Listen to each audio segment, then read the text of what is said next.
نقصان یہ ہے کہ جہاں پہ آپ کے پہلے $20,000 میں کام ہوتا تھا، اب اس میں آپ کو $40,000 آپ کے لگیں گے. انسان سے یا انڈیا سے بیٹھ کے کینیڈا میں ایک اکاؤنٹ میں آپ کو $10,000 رکھنی پڑتی تھی، جو کہ ابھی انہوں نے بڑھا کے 10,000 کو رینٹ بڑھ گیا ہے، خرچے بڑھ گئے ہیں، تو انہوں نے اسٹوڈنٹ پہ بھی وہ بڑھا دیے. نہیں اب آپ کو کہ آپ کا 22 لاکھ روپے آپ کا اوپر سے اسٹڈی ویزا پہ خرچہ بڑھ گیا. اگر آئٹس کی ضرورت نہیں ہے، اگر آپ ڈولنگو کر سکتے ہو تو ڈولنگو لگاؤ، اگر آپ پی ٹی کر سکتے ہو پی ٹی لگاؤ.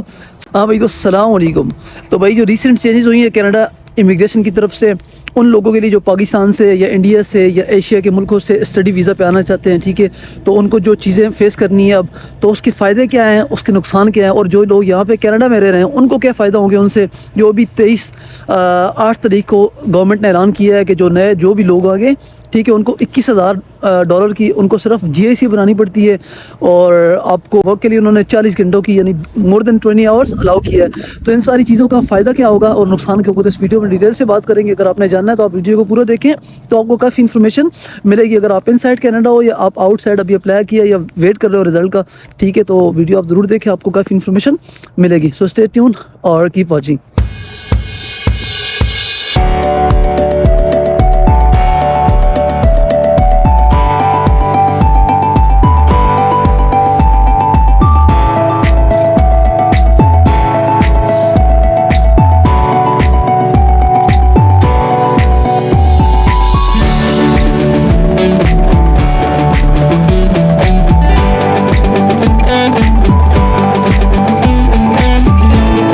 تو بھائی جیسا کہ آپ کو پتہ ہے کہ ریسنٹ چینجز ہوئی ہیں، مختلف 3-4 بڑی چینجز ہوئی ہیں کینیڈا امیگریشن کی طرف سے اسٹوڈنٹ کو لیے جو پاکستان سے یا انڈیا سے یا کہیں سے بھی آ رہے ہیں، ٹھیک ہے. تو اگر آپ کو نہیں پتہ تو پہلے میں آپ کو وہ بتاتا ہوں کہ وہ کیا چینجز ہوئی ہیں. سب سے پہلے جو چینجز ہوئی ہے وہ یہ کہ پہلے جو بھی اسٹوڈنٹ آتے تھے کینیڈا اسٹڈی ویزا پہ آنے کے 2 طریقے ہیں، ایک ہے ایس ٹی ایس، ایک ہے naan S T S. Choice آپ کی ہے. اگر آپ کے پاس آئلٹس ہے، اچھے بینڈ ہیں، ٹھیک ہے، آپ کے پاس پیسے ہیں، ٹھیک ہے، آپ جلدی اپنا پروسیس کروانا چاہتے ہو اور ویزا کی ریشو بھی تھوڑی سی اچھی ہے، تو آپ ایس ٹی ایس میں اپلائی کرتے ہو. ادروائز آپ نان ایس ٹی ایس میں اپلائی کرتے ہو، آپ کے کم پیسے لگتے ہیں، آپ کا زیادہ ٹائم لگتا ہے، آپ کی ریکوائرمنٹس کم ہوتی ہیں، آپ کو بینک اسٹیٹمنٹ لگانی پڑتی ہے، لیکن ایس ٹی ایس میں آپ کو بینک اسٹیٹمنٹ نہیں لگانی پڑتی. تو یہ 2 طریقے ہیں.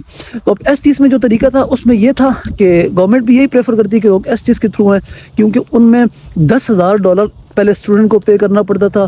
وہاں یہاں پاکستان سے یا انڈیا سے بیٹھ کے کینیڈا میں ایک اکاؤنٹ میں آپ کو $10,000 رکھنی پڑتی تھی، جو کہ ابھی انہوں نے بڑھا کے 10,000 کو 21,635. یعنی جس طرح کی یہاں پہ مہنگائی ہوئی ہے، چیزیں رینٹ بڑھ گیا ہے، خرچے بڑھ گئے ہیں، تو انہوں نے اسٹوڈنٹ پہ بھی وہ بڑھا دیے. نہیں اب آپ کو پاکستان سے اگر آپ نے ایس ٹی ایس میں اپلائی کرنا ہے تو آپ کو جی آئی سی 10,000 کے بجائے آپ کو 21,635 یعنی 11,000 انہوں نے آلموسٹ بڑھا دیا ہے. تو یہ آپ کا 11,000 کو مطلب ہے کہ آپ کا 22 لاکھ روپے آپ کا اوپر سے اسٹڈی ویزا پہ خرچہ بڑھ گیا اگر آپ پاکستان سے اپلائی کر رہے ہو.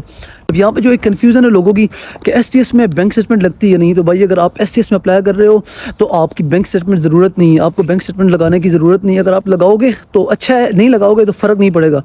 اور نان ایس ٹی میں سے آپ کو بینک اسٹیٹمنٹ لگانی ہے، لیکن آپ کو یہ جو جی آئی سی ہے $10,000 یہ آپ کو $21,000 یہ آپ کو پے کرنے کی ضرورت نہیں ہے. اور ایس ٹی ایس میں یہ ہے کہ آپ کو 1 سال کی فیس جو کہ کم سے کم کینیڈا میں یہاں پہ 18 سے $20,000 ہوتی ہے، ٹھیک ہے، تو مطلب $18,000 سے $20,000 آپ کو پے کرنے ہی کرنے ہیں اور 21,000 وہ کرنے ہیں، تو مطلب $40,000 آپ نے سیدھا پے کرنا ہی کرنا ہے. جب آپ کینیڈا اسٹڈی ویزا پہ ایس ٹی ایس پالیسی کے تحت اپلائی کرو گے تو آپ کو $40,000 سے پے کرنا ہی ہے. باقی اس کے علاوہ جو ڈاکومنٹس پہ خرچہ آتا ہے وہ ایک الگ چیز ہے، ٹھیک ہے. تو نان ایس ٹی ایس والے اتنا خرچہ نہیں ہے، صرف آپ کو 6 مہینے کی 1 سیمسٹر کی فیس آپ پے کر کے آ جاؤ، اچھی بینک اسٹیٹمنٹ لگا دو 1 کروڑ کی 70-80 لاکھ کی، تو آپ کی پروفائل اچھی ہو جائے گی. آئٹس کی ضرورت نہیں ہے.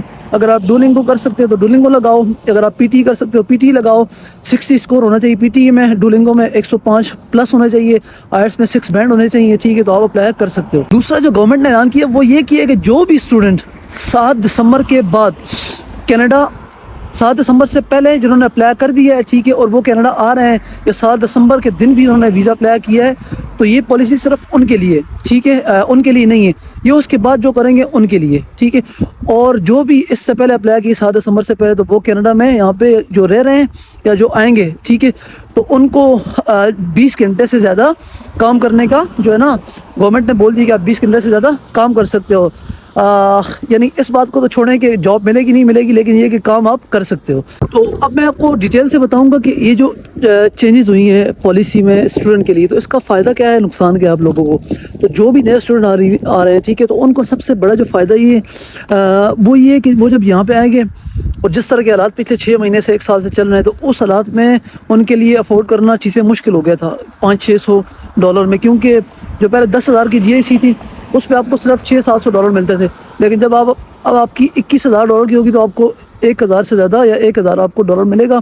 ٹھیک ہے، آپ کے ہی پیسے ہوں گے، تو آپ اس سے آرام سے اپنا رینٹ دے سکو گے، اپنا خرچہ وغیرہ اپنا ایکسپینس کرو گے. اگر آپ کے پاس جاب نہیں بھی ہے، ویسے جاب مل جاتی ہے ٹھیک ہے. تو ایک تو یہ نقصان یہ ہے کہ جہاں پہ آپ کے پہلے $20,000 میں کام ہوتا تھا، اب اس میں آپ کو $30,000-40,000 آپ کے لگیں گے. ٹھیک ہے. دوسری طرف جو دوسری پالیسی چینج ہوئی ہے کہ ورک پرمٹ، تو بھائی سمپلی اس کا تو فائدہ ہی فائدہ ہے، کیونکہ اسٹوڈنٹ کے لیے تو یہاں پہ جاب اگر مل جائے تو سب سے بڑا جو مسئلہ ہوتا ہے وہ یہ ہوتا ہے کہ شفٹیں کم ملتی ہیں. ویک میں صرف 20 گھنٹے آپ کو الاؤ ہوتا ہے. تو اب اگر آپ کو 20 گھنٹے سے زیادہ الاؤ ہو گیا ہے، آپ 20 گھنٹے سے زیادہ کام کر سکتے تو ویل اینڈ گڈ، کیونکہ آپ جہاں پہ پہلے $1,500 کماتے تھے، اب وہاں پہ آپ 3,000 کما سکتے ہو. ٹھیک ہے. جتنا آپ کو زیادہ شفٹیں ملیں گی، آپ پیسے کماؤ گے تو آپ اپنی فیسیں پوری کرو گے، آپ اپنے خرچے پورے کرو گے. ٹھیک ہے. تو یہ میرے خیال سے زبردست اسٹیپ ہے گورنمنٹ کا، اور فیوچر میں بھی یہ چیز نظر آ رہی ہے. ایسا لگ رہا ہے فیوچر میں بھی یہ جو 20 گھنٹے تھے یہ اس کو 30 کرنا ہے، مطلب کہ پرماننٹلی جو بھی اسٹوڈنٹ کینیڈا آئیں گے اسٹڈی ویزا پہ ان کو 30 گھنٹے الاؤ ہوگا کام کرنا. اب یہ ابھی ہے نہیں، لیکن 2024 اپریل تک تو فی الحال یہی چلے گا، مور دین 20 آورس. ٹھیک ہے. لیکن آفٹر دیٹ وہ کنسیڈر کرنا ہے کہ 30 آورس وہ آپ کو الاؤ کریں گے کام کرنا. تو اگر 30 آور بھی ہو گئے تو کافی سارے ہیں. ٹھیک. آپ آرام سے جو ہے نا ویک میں 30 آور ہوں تو مہینے میں 120 گھنٹے آپ آرام سے کام کر سکتے ہو. تو بہت زیادہ ہے، آپ اچھے پیسے بنا سکتے ہو. باقی ان چیزوں کو آگے جا کے پتہ چلے گا کہ کیا ہوتا ہے اور کیسے افیکٹ کرتی ہیں اسٹوڈنٹ کو جو نئے آ رہے ہیں. ٹھیک ہے. تو بیسٹ آف لک سب کے لیے. تو دیکھتے ہیں آگے کیا ہوتا ہے. تو امید ہے کہ یہ ویڈیو آپ کو اچھی لگی ہوگی. تو اگر اچھی لگی تو یہ چینل کو ضرور سبسکرائب کریں، آپ کو ایسی ویڈیو ملتی رہے گی. اگر کوئی بھی آپ کا پرابلم ہے، کوئی بھی آپ کا کنفیوژن ہے اس بارے میں SCS نان SCS میں اسٹڈی ویزا کے بارے میں، تو آپ کمنٹ میں بتائیں، میں اس کو ضرور آپ کو رپلائی کروں گا اور اس پہ ویڈیو بھی بناؤں گا. سو ملتے ہیں نیکسٹ ویڈیو تک.